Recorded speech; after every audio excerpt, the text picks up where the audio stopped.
नमस्कार दोस्तों, मैं हूँ राज शर्मा और आप देख रहे हो हाईवे नाइट।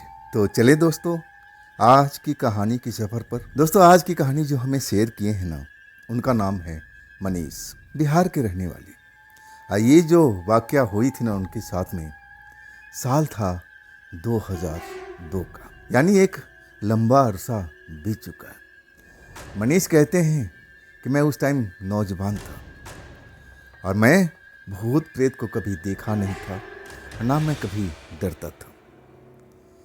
मेरे भैया सरकारी नौकरी करते थे और साल में या 6 महीने में एक बार छुट्टी आते थे। और जब वो जाते थे ना, तो मैं उनको छोड़ने के लिए स्टेशन जाता था। लालच था मुझे। जब भैया जाते थे, जब स्टेशन पर गाड़ी आ जाती थी ना, तो मैं उनके पैर छूता था, तो भैया बड़ा खुश होते थे और कुछ बंधे हुए नोट मुझे देते थे कि ले अपने लिए खर्च करना, लेकिन गलत कामों में मत खर्च करना। उन पैसे को मैं जब लेता था ना, और बड़ा आनंद आता था। यही लालच थी मुझे। एक लगाव था अपने भाई से, वो भी बात था। दोनों चीज थी। मेरे घर में मेरा एक और भाई था, वो भी अब ले जाने की कोशिश करता था। हमारे पास में एक ही बाइक थी। अब भैया कुछ सामान भी होता था तो जिसको मैं बैग वगैरह आगे भी रख लेता था। तो दोनों में से एक ही लोग जा सकते थे, या तो मेरा वो भाई जाए या फिर मैं जाऊं। तो मैं कोशिश करता हूं कि मैं ही जाऊं। पैसे की लालच भी थी और भैया से मुझे प्यार भी था। जब स्टेशन से गाड़ी खुल जाती और भैया अब गाड़ी में चले जाते, और तब मैं खड़ा होकर के कुछ देर इंतज़ार करता।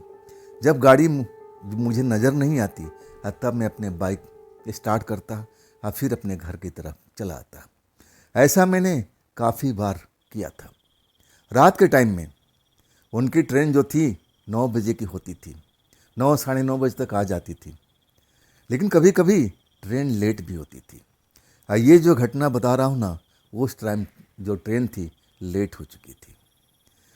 ट्रेन जो 9:30 बजे तक आ जाती थी, वो 10:30 बजे आई थी। लेकिन मैं डरता ही नहीं था।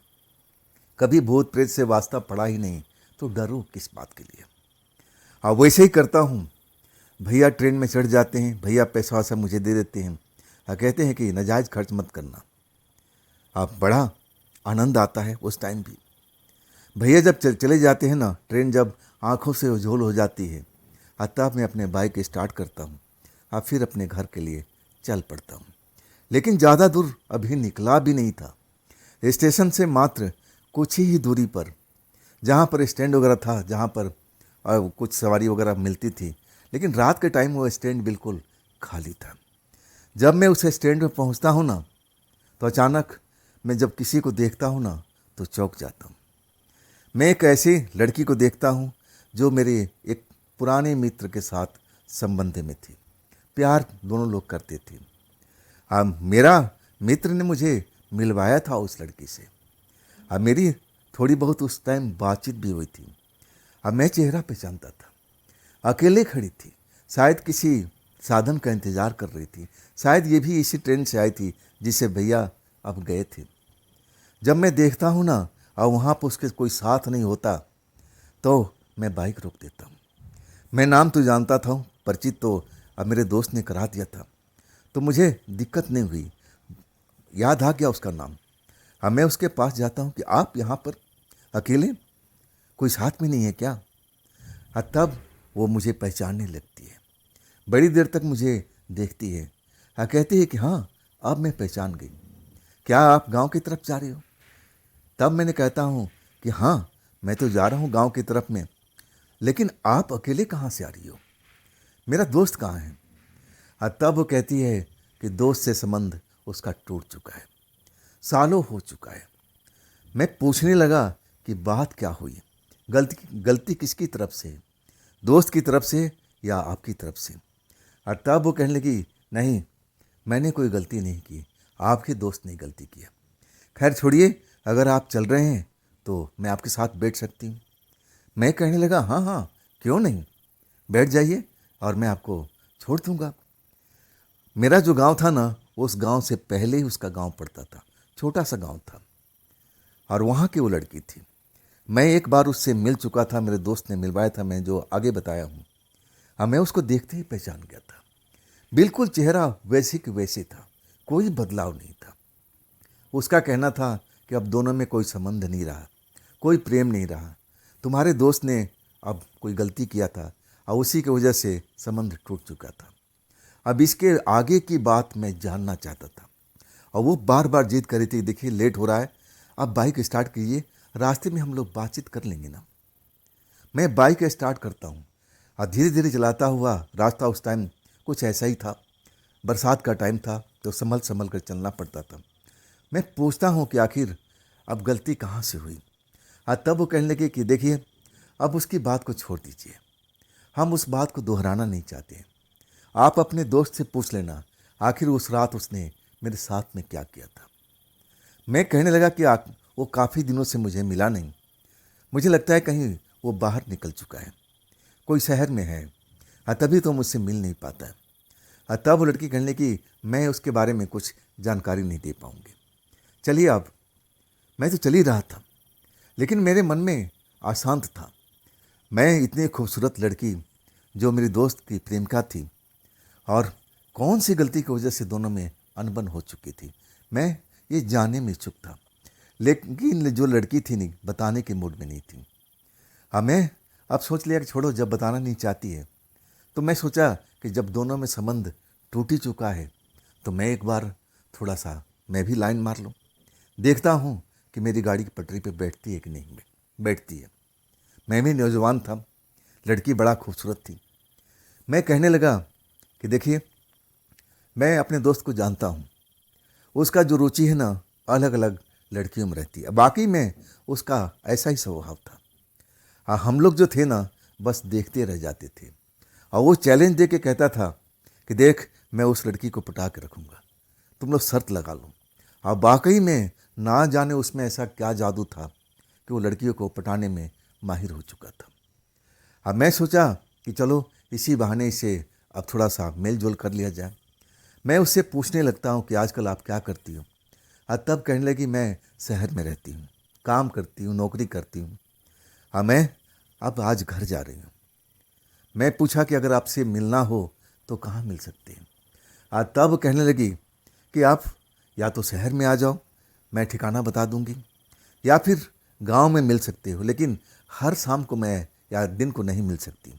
ये खास दिन बताती है कि आप उस खास दिन के आओ और वो तालाब के किनारे पहुंच जाना। शाम के टाइम में मैं वहाँ पर आपको मिल जाऊंगी। और वहाँ से उसका घर भी पास में था। लेकिन मैं डरता था, मैं कभी आज तक लड़कियों को नज़दीक नहीं गया था। लेकिन जब मैं ऐसा बोलता हूँ ना, तो उसका बदलाव मेरे प्रति बदलने लगता है। उसको लगता है कि मैं उसको चाहने लगा हूँ, तो वो भी मुझे लिफ्ट देती है, एक तरह से साथ देती है। कहती है कि आप तुम क्या करते हो। मैं कहने लगा कि मैं कुछ नहीं करता हूँ, घर में रहता हूँ, खेती बाड़ी का अपना काम ही है, भैया नौकरी करते हैं तो उन्हीं को छोड़ने के लिए आया था।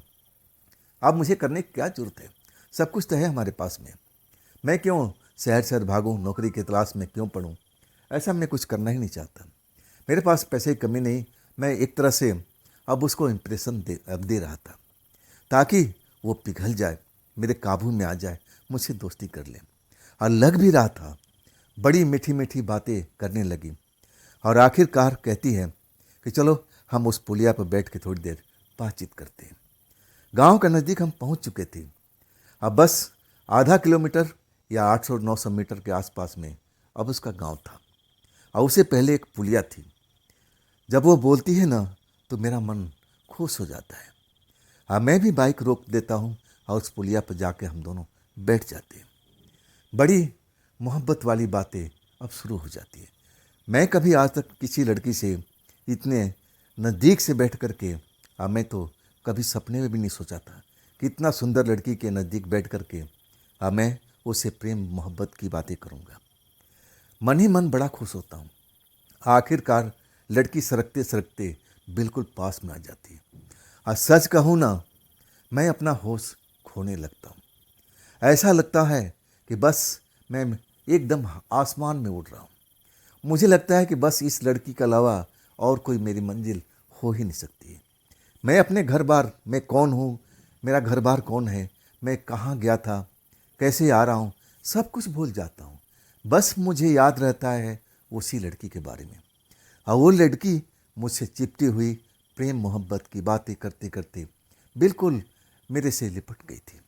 और उसी वक्त मैं अपने दिन दुनिया सब कुछ भूल गया था। और लड़की मेरी हाथ पकड़ती है, मुझे अच्छी तरह से याद है। और कहती है कि हाँ नहीं, ये तो रोड है ना, लोग आते हैं जाते हैं, हम पुलिया के नीचे चलते हैं, वहाँ पर कोई आता जाता नहीं है, वो जगह बिल्कुल सही है हम दोनों के लिए। मैं तो कुछ बोल ही नहीं पाता हूँ।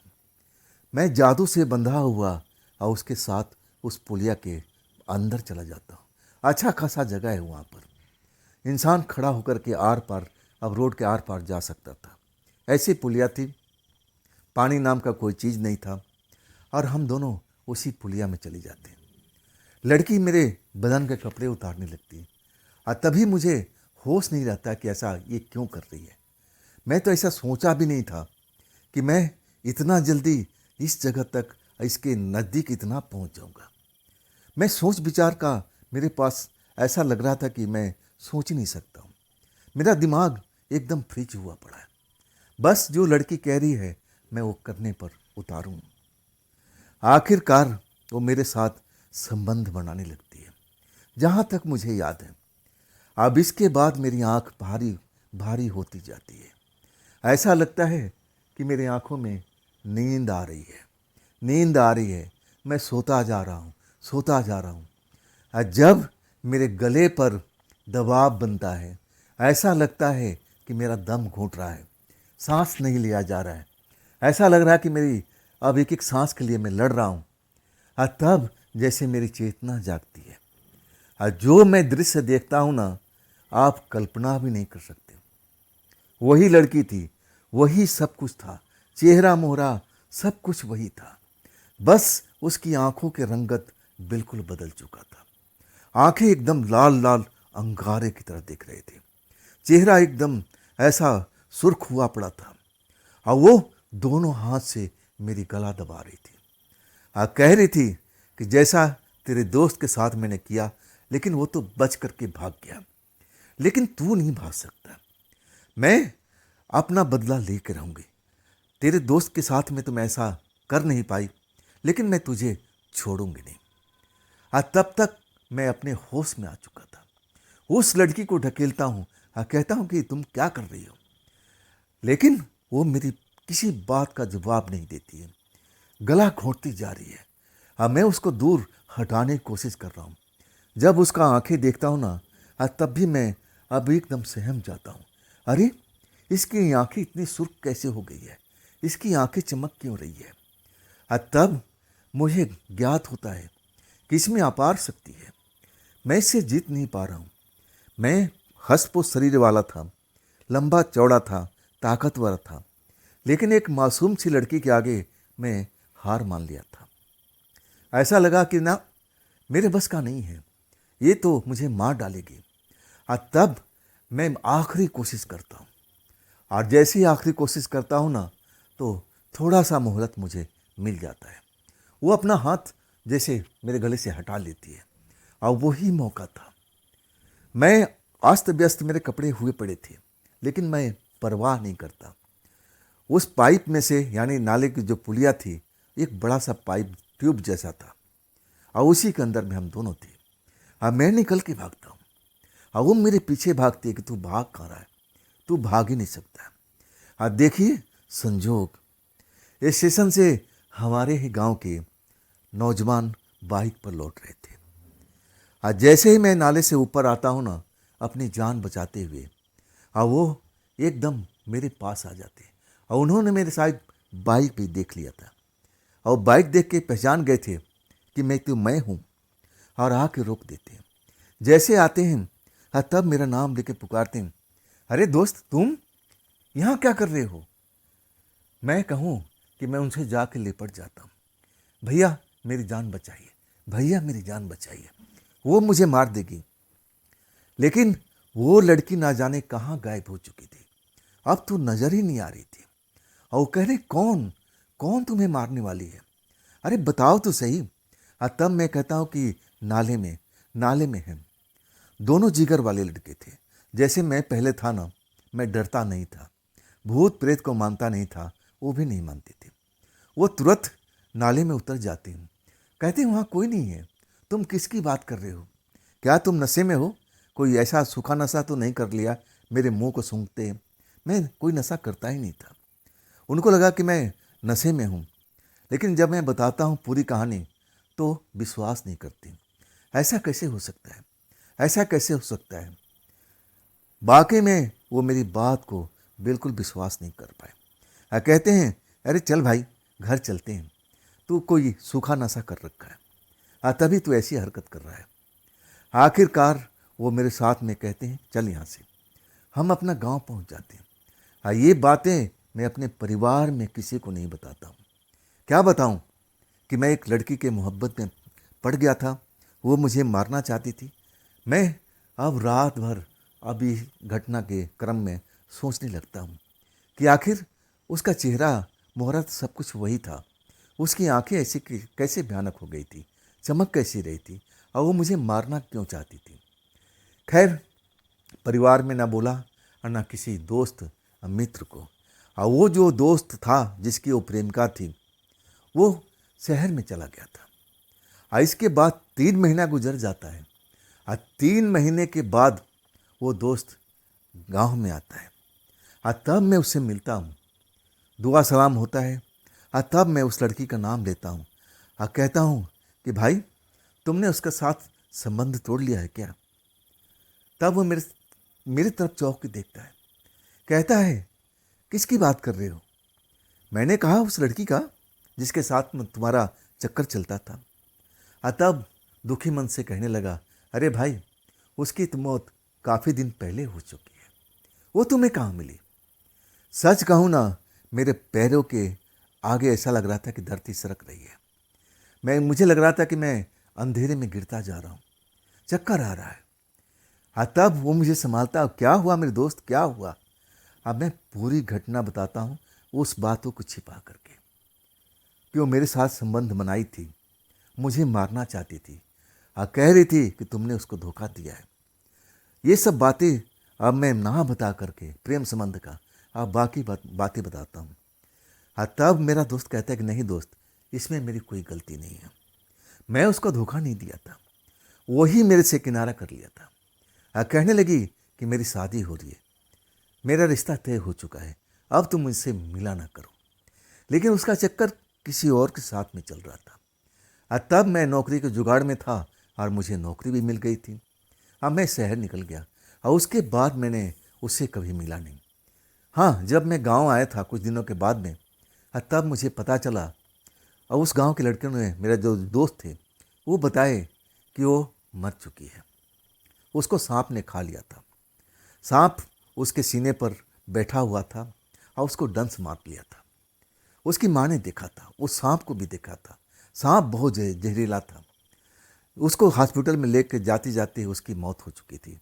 झाड़ फूक भी सब कुछ करवाया गया, लेकिन बचाया नहीं जा सका। जब मैं सुनता हूँ ना, तो वाकई वो घटना मुझे उस पाइप के अंदर में जो हुई थी, ये कैसे संभव है। कोई मरी हुई लड़की कैसे जिंदा हो सकती है। अब बिल्कुल डिट्टो को डिट्टो ऐसी थी। तब मैं समझ जाता हूँ कि वो नहीं, उसकी प्रेत आत्मा थी। वो मुझे प्रेम करने के बाद में मुझे जिंदा नहीं छोड़ना चाहती थी। शायद मेरा दोस्त है ना, शायद वो कहानी कुछ गलत बता रहा था, झूठ बोल रहा था।